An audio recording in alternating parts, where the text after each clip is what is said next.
સુરેન્દ્રનગરમાં ભાજપની 2 દિવસની પ્રદેશ કારોબારીની બેઠક મળવા જઈ રહી છે। માનવામાં આવી રહ્યું છે કે આ બેઠક દરમિયાન 2024 માટેનું મંથન પણ કરાશે। વિધાનસભા ચૂંટણીમાં ભવ્ય જીત બાદ આ કારોબારી યોજાઈ રહી છે, જેમાં કેન્દ્રીય અને રાજ્યના નેતૃત્વનું માર્ગદર્શન મળશે। સંગઠન કાર્યક્રમોની રૂપરેખા પણ ઘડાશે। સરકારની યોજનાઓ અને માહિતીનું માર્ગદર્શન પણ આ બેઠક દરમિયાન આપવામાં આવશે। ભાજપની 2 દિવસની પ્રદેશ કારોબારી મહત્વની માનવામાં આવી રહી છે, કારણ કે મિશન 2024 માટેનું મંથન આ પ્રદેશ કારોબારી દરમિયાન કરવામાં આવશે।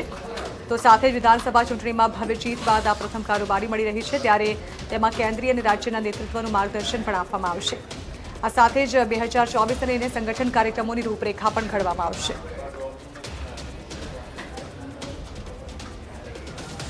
તો આ અંગે વધુ માહિતી સંવાદદાતા મયુર માકડી આપી રહ્યા છે। મયુર, પ્રદેશ કારોબારી 2 દિવસની, જેમાં ભાજપનું મહામંથન થશે, 2024ને લઈને રૂપરેખા પણ નક્કી કરવામાં આવશે। જણાવવા માંગીશું કઈ રીતે મહત્વની રહેશે ભાજપના કાર્યકર્તાઓ અને નેતાઓ માટે આ પ્રદેશ કારોબારી?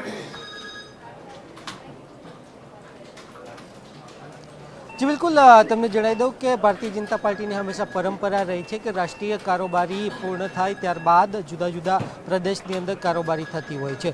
गुजरात की अंदर पण सुरेन्द्रनगर खाते आ कारोबारी ए थई रहेली छे। गुजरात विधानसभा की अंदर 156 सीटों विजय बाद आ जे कारोबारी है ते सौराष्ट्रना सुरेन्द्रनगर खाते थई रहेली छे। खास करीने सुरेन्द्रनगर एटला माटे कारण के जे रीते परिणामों आवेला तो आ जिल्लानी तमाम बेठको जे छे ते भारतीय जनता पार्टीए अहीं जीत मेळवेली छे। जे रीते तमे हाल दृश्य जोई रहेला छो, कार्यकरो जे छे ते अहीं तेमनुं रजिस्ट्रेशन करवामां आवी रहेलुं छे। 500 जेटला अपेक्षित कार्यकरो छे। आ पहला प्रदेश भाजप अध्यक्ष CR पाटीलनी अध्यक्षतामां जे छे ते बेठक पण मळेली हती ने आ बेठकनी अंदर जे 55 जेटली जे सीटो छे जेनी अंदर भारतीय जनता पार्टीनुं क्यांक ने क्यांक नबळुं परफॉर्मन्स रहेलुं हतुं ते अंगे जे छे चर्चा थई हती। आपणी साथे श्रद्धा राजपूत छे, તેમની સાથે વાત કરીએ। શ્રદ્ધાબેન, કેવા પ્રકારની આ જે 2 દિવસની કારોબારી?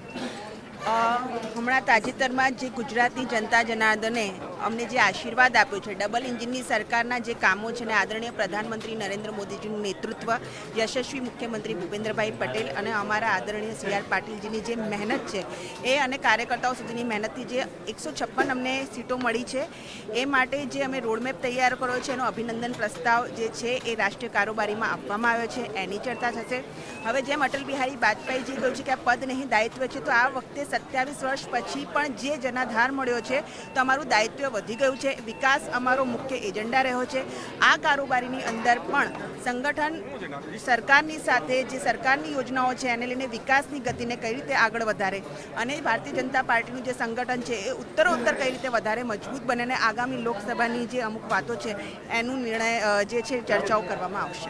તો બિલકુલ આગામી 2024ની જે લોકસભા છે તેની જે તૈયારી છે તે આ જે કારોબારી છે તેની અંદર કરવામાં આવશે। અહીંથી રોડ મેપ છે તે તૈયાર કરવામાં આવશે અને આગામી 25 વર્ષની અંદર ભારતીય जनता पार्टी सरकार केवा प्रकारे काम करशे, संगठन केवा प्रकारे काम करशे, ते तमाम मुद्दाओ छे ते आ 2 दिवसनी अंदर चर्चवामां आवशे।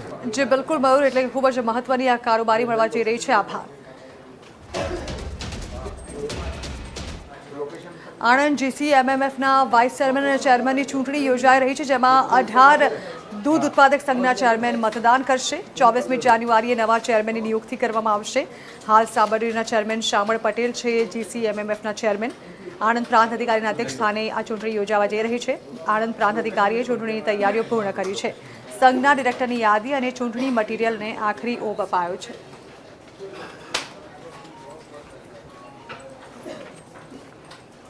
काल सवारे 12 वाग्याथी अमे चेरमेन अने वाइस चेरमेननी चूंटणी माटेना जे पण कोई नॉमिनेशन्स हशे स्वीकारीशुं अने जो नॉमिनेशन्स पछी चूंटणी थशे तो ए प्रमाणे अमे चूंटणी करी अने पछी एनुं परिणाम जाहेर करीशुं।